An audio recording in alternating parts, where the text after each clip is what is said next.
Shalom Sobat 3D. Kita sering mendengar kalimat lebih cepat berkata-kata sebelum berpikir. Dan mungkin Anda dan saya pernah mengalami dan melakukannya. Namun pernahkah kita berpikir bahwa berapa besar dampak dari apa yang kita katakan kepada orang lain? Bisa jadi orang-orang di sekitar kita dan bahkan orang terdekat kita mengalami luka yang mendalam dari kata-kata yang kita ucapkan.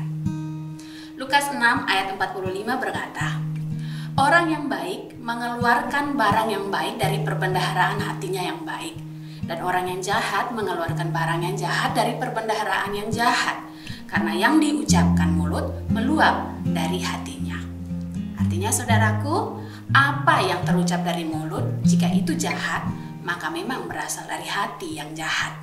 Saudaraku, bagian firman Tuhan ini merupakan pengajaran Tuhan Yesus kepada para muridnya untuk mereka memiliki gaya hidup yang benar. Namun bagian ini juga menjadi kecaman bagi golongan Farisi yang tampak dalam image kerohaniannya, namun sebenarnya memiliki hati yang jahat.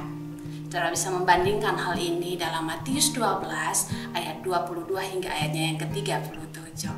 Dengan kata lain, Kristus menuntut orang percaya bukan hanya tampak dalam penampilan kerohaniannya belaka, namun harus memiliki sikap, tutur kata, dan gaya hidup yang benar.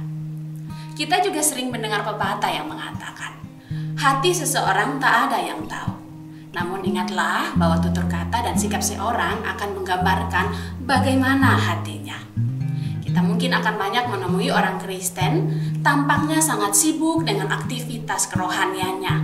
Namun kata-kata dan ucapannya tidak sesuai dengan aktivitas kerohaniannya. Coba saudara bertanya pada diri sendiri, sudah berapa lama menjadi orang Kristen? Jangan sampai status kekristenan yang kita bawa hanya sebatas faktor keturunan, namun hati kita belum beres dan bersih dengan Tuhan. Saya mau mengatakan, belum tentu orang yang terlihat aktif rohani telah memiliki hati yang beres dan bersih.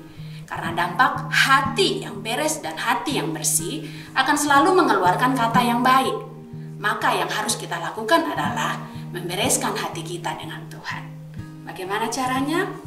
Buka hati saudara untuk Kristus, berdiam di dalamnya, dan biarkan Roh Kudus menjadi pengontrol utama atas hidup saudara, dan hiduplah di bawah kendali firman Tuhan. Saya juga mau mengatakan, jangan memakai jabatan atau profesi untuk menetapkan diri kita baik dan benar. Karena jika karakter dan ucapan kita tidak sesuai dengan image yang distandarkan publik, kita hanya akan menjadi batu sandungan. Oleh karena itu, hiduplah benar di hadapan Tuhan.